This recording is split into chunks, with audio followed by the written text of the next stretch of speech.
Mari saya lanjutkan Bapak Ibu Saudara, yang kemarin saya ada sedikit yang saya mau luruskan buat saudara karena ada kata-kata saya yang waktu itu salah.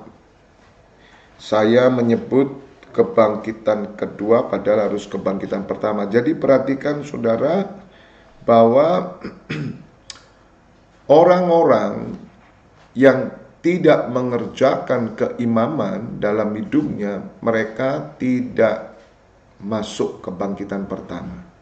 Bukan kebangkitan kedua. Kemarin itu saya agak slip. Jadi saudara harus mengerti di dalam Wahyu 20 ayat 6, saudara harus mengerti tentang hal kebangkitan dan hal kematian. Para imam-imam harus mengerti ini. Dan saya akan menjelaskan tentang hal ini. Tolong buka dalam Wahyu 20 ayat 6. Ya, saudara perhatikan, berbahagia dan kuduslah ia yang mendapat bagian dalam kebangkitan pertama. Jadi saudara harus tahu bahwa ada kebangkitan pertama. Supaya saudara mengerti eskatologi. Eskatologi itu adalah ilmu tentang akhir zaman. Kesudahan semuanya. Makanya di surat Tesalonika dikatakan, tolong Krisna, di Tesalonika 4 itu ya. Dikatakan, hendaklah kamu jangan seperti orang-orang yang berduka. Di dalam surat Tesalonika, yaitu tentang kamu mengetahui orang-orang yang meninggal, itu tentang kedatangan Tuhan. Saudara, di dalam surat Tesalonika di sana dikatakan, intinya adalah supaya saudara mengerti orang meninggal itu kemana. Dan di sana dikatakan bahwa orang yang mati dalam Tuhan, mati dalam Tuhan. Ya, terima kasih. Selanjutnya kami, 1 Tesalonika 4 ayat 13, selanjutnya kami tidak mau, saudara-saudara, bahwa kamu tidak mengetahui tentang mereka yang meninggal, supaya kamu jangan berduka cita seperti orang-orang lain yang tidak mempunyai pengharapan. Banyak orang Kristen tidak mengerti tentang eskatologi. Keimaman harus mengerti. Supaya saudara dapat menaikkan doa-doa yang tepat. Nah, mari kita telaah sebentar ya. Karena kita bicara tentang Wahyu 20 ayat 6 bahwa orang yang mendapat kebangkitan pertama itu tidak mengalami kematian kedua. Jadi ada kebangkitan pertama, ada kebangkitan kedua, ada kematian pertama, dan ada kematian kedua.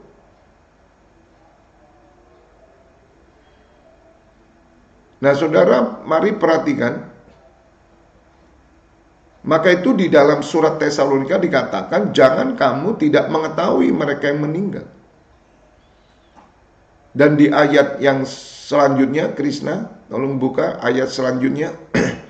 Di sana dikatakan bahwa sebab orang-orang yang mati dalam Tuhan, mereka akan dikumpulkan oleh Allah bersama dengan Tuhan. Saudara perhatikan, karena jikalau kita percaya bahwa Yesus telah mati dan telah bangkit, maka kita percaya bahwa mereka yang telah meninggal dalam Yesus. Saudara, dalam Yesus. Ini orang-orang yang mengalami kebangkitan pertama nanti. Mari lihat ayat 15-nya. Di dalam Yesus. Keimaman hidup saudara tersembunyi di dalam Yesus. Bersama Yesus.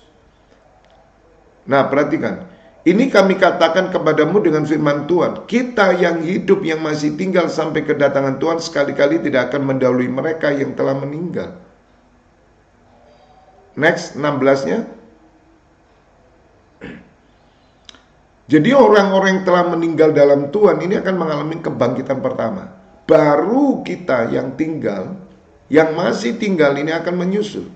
Sebab pada waktu tanda diberi, yaitu pada waktu penghulu malaikat berseru dan sangkakala Allah berbunyi, maka Tuhan sendiri akan turun dari surga, dan mereka yang mati dalam Kristus akan lebih dulu bangkit. Ini kebangkitan pertama. Nah, siapa kebangkitan pertama? Wahyu 20 ayat 6 tadi. Maka di Wahyu 20 ayat 6 tadi dikatakan bahwa saudara, ya, orang-orang yang mengalami kebangkitan pertama, mereka akan menjadi imam dan raja. Mereka akan memerintah bersama dengan Tuhan Yesus. Berbahagia dan kuduslah ia yang mendapat bagian dalam kebangkitan pertama itu. Kematian kedua tidak berkuasa lagi atas mereka, tapi mereka akan menjadi imam Allah dan Kristus, dan mereka akan memerintah sebagai raja bersama dengan dia 1000 tahun lamanya. Jadi saudara, seorang imam itu tidak akan mengalami kebangkitan kedua, tidak akan mengalami kematian kedua. Maka itu kebangkitan pertama hanya diberikan kepada imam. Saudara yang melakukan keimaman dengan benar, kalau Anda hidup kudus, hidup suci saleh, jangan lakukan 5 dosa: membunuh, mencuri, berbohong, berzina, sihir, yaitu termasuk berhala. Saudara, 5 dosa ini berbahaya, termasuk melanggar 10 hukum Allah. Selama saudara tidak melakukan dosa ini, dosa mendatangkan maut, maka Anda akan masuk kebangkitan pertama. Jika saudara sudah mati, orang yang mati dalam Tuhan, sama seperti di Wahyu 14 ayat 13, dikatakan berbahagialah orang yang mati di dalam Tuhan, karena ia akan berhenti beristirahat dari jerih lelahnya. Berbahagialah orang yang mati dalam Tuhan sekarang ini. Saudara, dalam Tuhan. Hanya orang yang mati dalam Tuhan akan mengalami kebangkitan pertama. Pertanyaan saya, bagaimana kita mati dalam Tuhan? Jawabnya adalah Kolose 3 di dalam ayat 4 kemarin kita belajar. Sebab hidup kita tersembunyi bersama Kristus di dalam Allah. Bersama Kristus, rahasia ini besar. Makanya saudara, melalui buku keimamatan ini Anda mengerti kebenaran demi kebenaran. Jadi saudara, rindukan kebangkitan pertama. Kebangkitan kedua itu tidak pernah duduk bersama Tuhan. Saudara, orang Kristen KTP, orang Kristen suam kuku, orang-orang Kristen yang tidak ke gereja, orang-orang Kristen tidak melakukan 10 perintah Allah, mereka tidak pernah masuk kebangkitan pertama. Karena mereka akan menjadi seperti orang yang tidak mengenal Allah. Bukankah Rasul Paulus juga mengatakan, ketika ada jemaat di sebuah gereja, dan dia sudah diberitahu 1, 2 kali, 3 kali diperingatkan, kemudian diberikan saksi di depan jemaat, tapi orang ini tetap bebal, maka Rasul Paulus berkata, anggaplah orang ini adalah orang yang tidak mengenal Allah. Dan orang ini harus dikeluarkan dari persekutuan. Bahkan Rasul Paulus menyerahkan tubuhnya kepada iblis supaya binasa dan rohnya diselamatkan. Itu artinya pertobatan. Nah saudara, penting sekali. Maka itu saudara dan saya adalah orang-orang pilihan. Ingat, orang Kristen yang hidup hari ini itu ditentukan jadi imam. Tidak pernah ditentukan seperti bangsa-bangsa yang lain. Jadi eskatologinya adalah, perhatikan saudara, ada orang-orang Kristen yang berfungsi keimamannya, doa pagi, baca firman, ibadah minggu, pelayanan, melakukan 10 perintah Allah. Ketika mereka meninggal, mereka ini akan dikumpulkan Allah bersama Tuhan Yesus. Nah, ketika nanti saudara sangkakala dibunyikan dan Tuhan Yesus di awan-awan, itu kebangkitan pertama.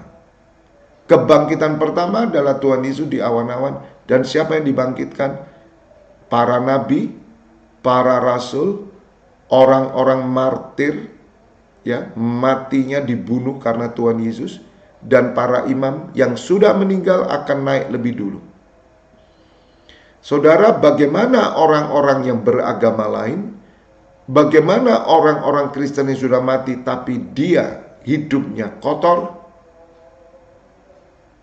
Atau orang Kristen yang hanya berpegang hidup baik, dia bisnis, dia kerja, orangnya baik, sosial, semua tidak akan naik kebangkitan pertama.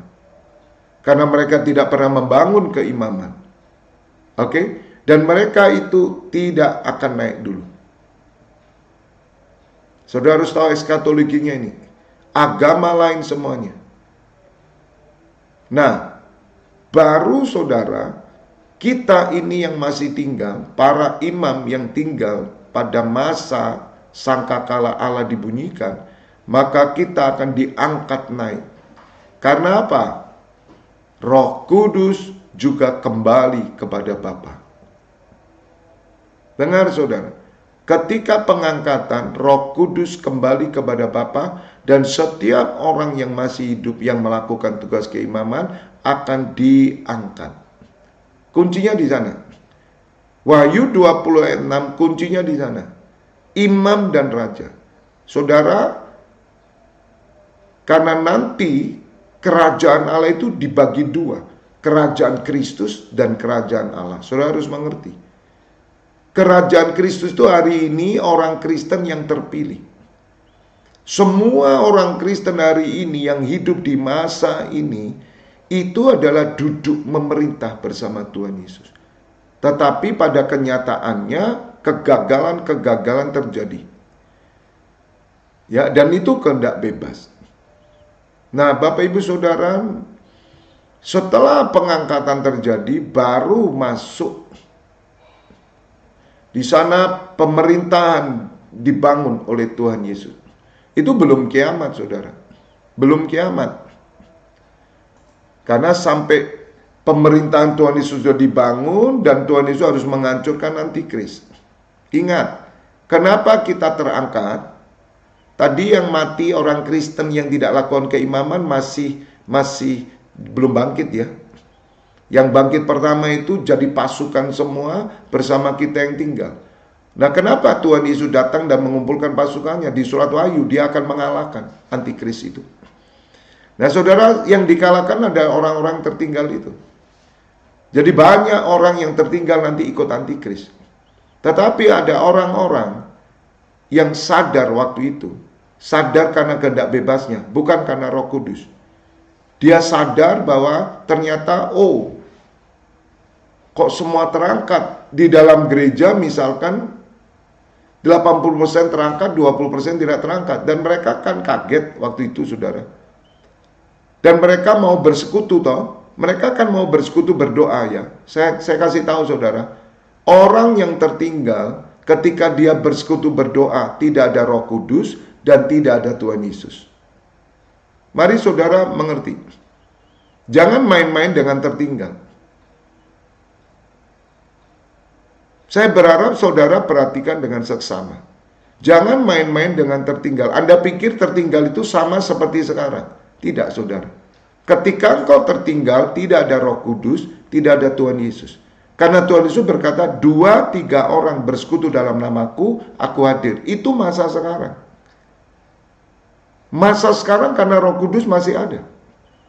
Jadi nanti orang Kristen, entah WL tertinggal, pemusik tertinggal, bahkan ada gembala yang tertinggal. Tidak ada Tuhan Yesus dan Roh Kudus. Tubuhmu bukan bait Allah lagi. Maka Anda seperti para nabi dulu, zaman nabi. Tanpa Roh Kudus. Anda sama dengan orang-orang yang tidak mengenal Allah. Dan saudara waktu itu, mungkin gembala dan jemaat berdoa, hadirat Tuhan tidak ada. Apa yang Anda lakukan? Keputusan. Anda ikut antikris atau Anda dibunuh, disiksa. Penyiksaan yang tidak pernah terjadi ada. Maka itu sangat Jarang orang bisa lolos. Tapi kalau lolos, saudara, kalau lolos, apakah orang-orang ini mati nanti? Kan pasti mati. Akan naik, langsung naik pembantaian pertama atau kedua? Saya melihat, saudara, ini saya ya, kemungkinan mereka masih bisa masuk kebangkitan pertama. Berdasarkan surat Wahyu, ada orang-orang yang tidak mau diberi tanda dan mereka dibunuh, dan mereka masih punya kesempatan memerintah bersama Tuhan Yesus. Ketika mereka dibunuh, mereka langsung diangkat naik sama Tuhan.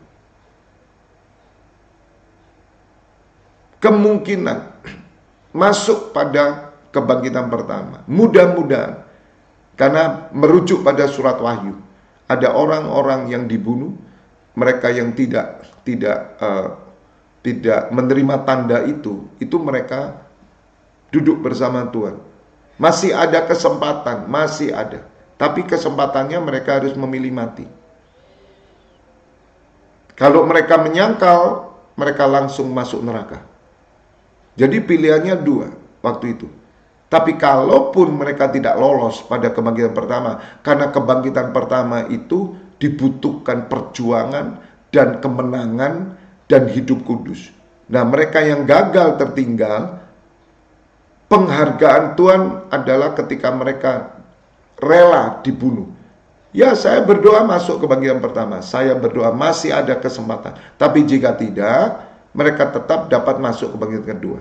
Nah, perhatikan di kebangkitan kedua. Kebangkitan kedua itu Tuhan, ya, itu bumi semua sudah hancur, saudara. Langit, bumi sudah ganti dengan bumi yang baru, penghakiman.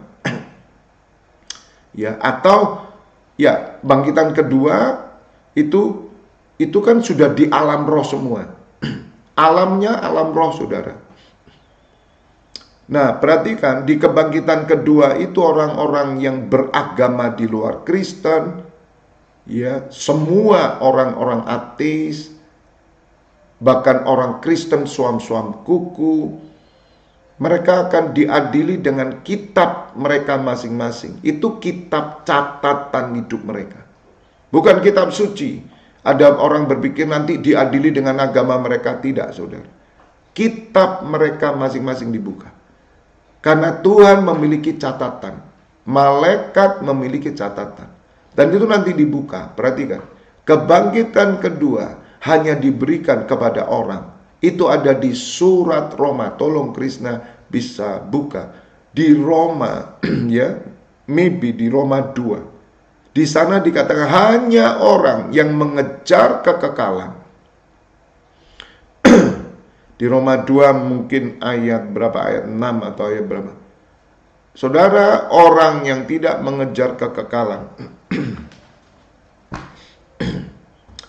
Coba tolong saya tunjukkan aja sebentar, saya ambil. Ya, Roma 2. Perhatikan. Saya buka juga Alkitab saya. Bentar, supaya saya bisa melihat lanjutannya. Anda jangan menyepelekan ya hal ini.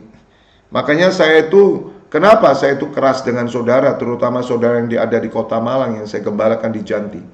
Saudara mengerti kenapa saya keras Anda doa pagi? Kenapa saya kasih hukuman yang mungkin bisa memalukan saudara? Coba renungkan. Daripada Anda binasa, lebih baik sekarang saya kerasin. Supaya saudara bersyukur. Jangan main-main, saya bilang.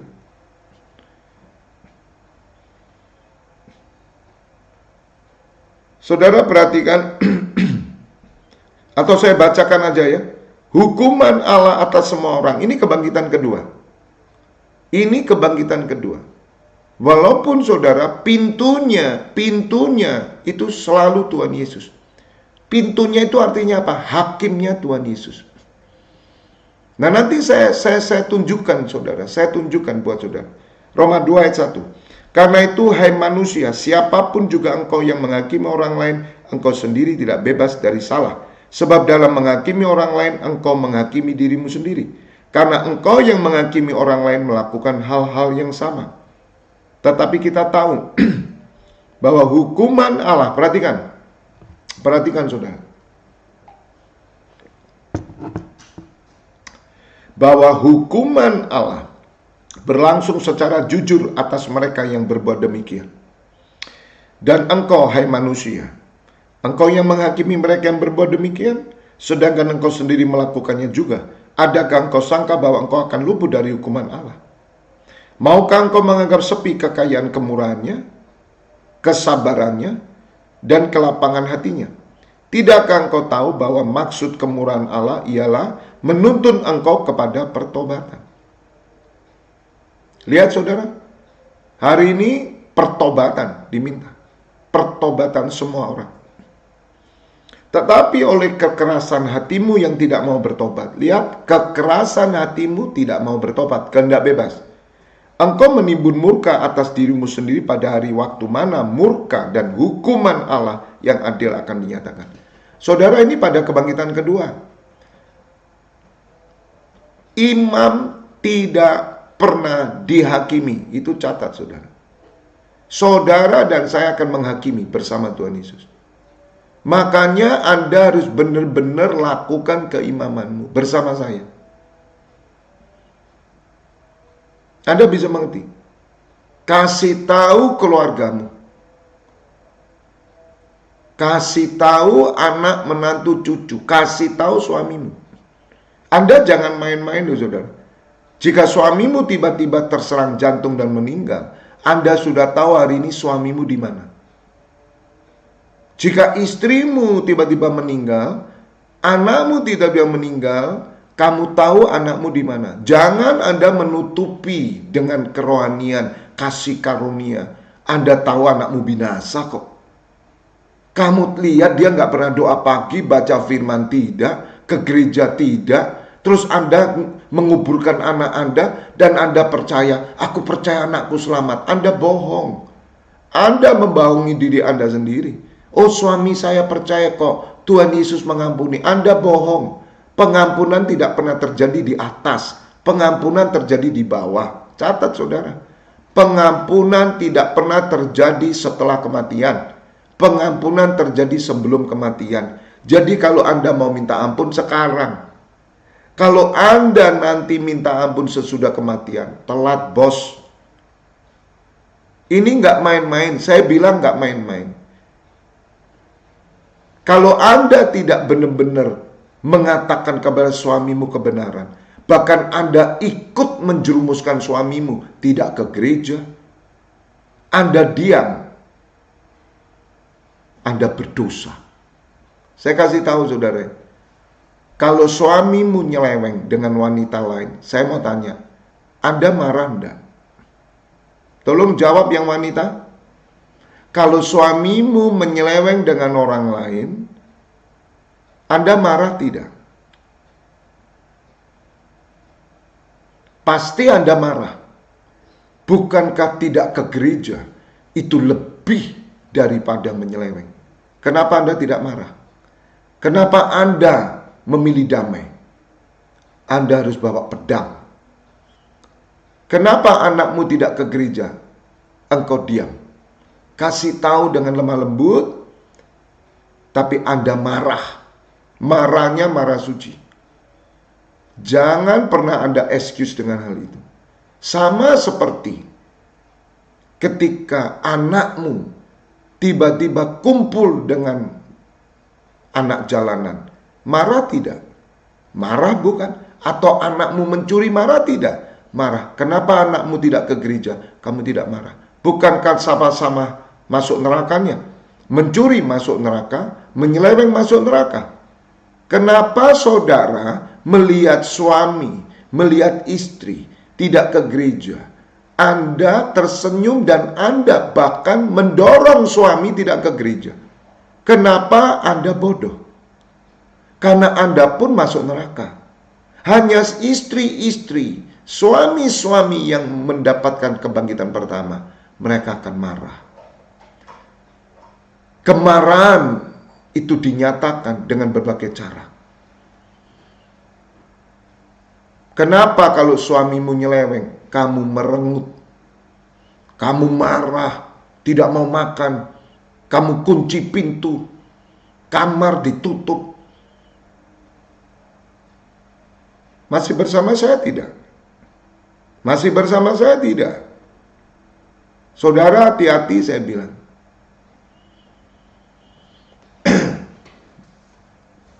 Banyak saudara istri-istri bodoh. Suaminya tidak ke gereja, malah dia ikuti suaminya. Anda tidak marah. Bahkan Anda berkata, males Pak, nanti tengkar. Harus tengkar dong, harus tengkar. Kalaupun tidak tengkar, tinggal suamimu ke gereja. Tinggal suamimu ke gereja. Nyatakan sikap bahwa kamu tidak setuju. Kalau istrimu tidak mau ke gereja, anakmu tidak mau ke gereja, tinggal. Kalau istri anakmu minta ke mall, katakan setelah ke gereja ke mall. Tinggal. Jangan Anda kompromi. Kalau Anda kompromi, Anda tidak menyelamatkan. Saya kasih tahu sungguh-sungguh saudara. Saya kasih tahu. Sebab itu yang saya lakukan. Kenapa hal yang bersifat sangat fatal nanti kematian neraka, Anda tidak marah? Padahal ini bahaya. Ini yang terjadi toh saudara. Tidak bisa kompromi saudara. Sama-sama dipisahkan kok saudara. Nanti mati masuk neraka, kita ada di surga. Artinya kita memerintah bersama Tuhan. Sedangkan suami dan istri yang tidak mau, toh masuk neraka. Kalau saya saudara, mending pisah hari ini. Pisah itu bukan cerai ya saudara. Pisah bukan cerai. Lebih baik pisah hari ini. Tengkar rame-rame. Pisah. Gak perlu nikah. Yang istri gak perlu nikah. Yang suami gak perlu nikah. Kalau Anda benar-benar hidup dalam roh, Anda akan berani. Kenapa saya bongkar ini saudara? Karena ada banyak orang main-main dengan neraka. Saudara pikir neraka itu main-main? Kalau saya marah loh saudara. Lebih baik saya pisah. Saya tidak akan kawin lagi. Lebih baik saya pisah. Kalau saudara tidak berani dengan kebenaran, Anda tidak marah, Anda diam, ya tunggu aja waktunya. Kalau saudara masih menunggu waktu kasih karunia Tuhan, ya mudah-mudahanlah dapat. Tapi kalau Anda menyatakan sikap itu kan macam-macam saudara. Anggap aja suamimu nyeleweng gitu aja. Anda marah atau tidak? Saudara, disitulah kefatalannya yang terjadi atas manusia. Perhatikan. Ia akan membalas setiap orang menurut perbuatannya. Perhatikan. Di kebangkitan kedua yang diukur perbuatan. Saudara, bukan iman lagi saudara. Yaitu hidup kekal kepada mereka yang dengan tekun berbuat baik. Jadi agama lain yang masuk nanti di kebangkitan kedua, yang menghakimi Yesus Kristus, perhatikan. Mereka adalah yang hidup kekal kepada mereka yang tekun berbuat baik. Jadi saudara, orang-orang yang tekun berbuat baik itu masuk. Asal hati mereka, dengar, asal hati mereka menantikan Mesias itu. Jadi saudara, saya kasih tahu ya rahasianya. Ada orang-orang agama lain yang seperti Israel, ya, seperti agama-agama lain. Mereka itu menunggu juru selamat. Nah, ini penting. Sama seperti nabi-nabi. Nabi-nabi mati itu menunggu Yesus Kristus. Dan mereka belum berjumpa dengan Tuhan Yesus. Tapi nabi-nabi dan rasul-rasul itu dikhususkan. Pada zaman perjanjian lama tidak ada seorang pun yang mengenal Yesus Kristus. Karena perjanjian lama masih bernubuat. Tapi semua masuk kebangkitan pertama. Hanya orang-orang yang masuk nanti lolos dari agama lain, yang selama hidupnya itu baik, mencari kemuliaan, mencari kehormatan, ketidakbinasaan. Saudara lihat, ini orang-orang baik loh. Ya, itu menentukan asal mereka menantikan juru selamat. Sebab ada agama-agama lain yang seperti hidup di perjanjian lama dan mereka belum berjumpa dengan Tuhan Yesus. Makanya saya berani katakan, orang Kristen yang hidup di abad ini, yang percaya Tuhan Yesus, itu orang-orang yang ditetapkan duduk bersama Tuhan. Tetapi gagal, banyak gagal, kemurtatan terjadi, penyesatan terjadi. Sebab syaratnya saudara harus teguh, saudara harus setia, tekun sampai akhir. Makanya Tuhan Yesus berkata, barang siapa bertahan sampai kesudahannya, mereka diselamatkan. Nah, Bapak Ibu harus mengerti ini. Jadi orang-orang yang mengalami kebangkitan kedua, itu adalah orang-orang yang tekun berbuat baik. Intinya, mereka berbuat baik, tidak merugikan orang. Mereka masuk, saudara. Asal mereka menantikan Sang Mesias itu. Seperti bangsa Israel. Ketika bangsa Israel nanti mereka merindu-rindukan Mesias. Bangsa Israel yang hidupnya baik, tidak merugikan orang, menghindarkan dari hal ini, tidak berbuat sihir, tidak berhala. Saudara, orang-orang yang hari ini ya, mereka yang belum percaya Tuhan Yesus, tapi dukun, peramal, sihir, pelacur, pecina, ya, kemudian dia adalah pembunuh, penipu, ya, LGBT semua tidak pernah selamat, sudah. Mereka neraka langsung. Tapi ada orang-orang yang hidup hari ini saleh, tekun beribadah, agama mereka loh ya, sungguh-sungguh tidak merugikan orang. Mereka hidupnya dijaga, tidak berzina. Ada itu, saudara. Hidup mereka tulus menolong orang lain. Mereka akan masuk kebangkitan kedua. Mereka tidak pernah masuk kebangkitan pertama. Dan mereka nanti akan menjadi orang-orang yang dipimpin oleh kita. Jadi Bapak Ibu saudara harus mengerti, jumlah penduduk dunia hari ini 6 miliar.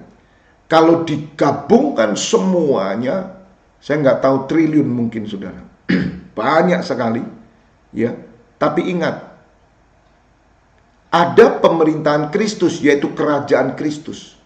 Kerajaan Kristus itu adalah kerajaan 1000 tahun. Saya berharap saudara mengerti ya. Kerajaan 1000 tahun itu hanya imam-imam, para nabi, para martir. Hanya imam-imam, para nabi, para martir, dan para rasul yang duduk bersama Tuhan Yesus. Makanya di surat Wahyu 3, di sana di ayat 21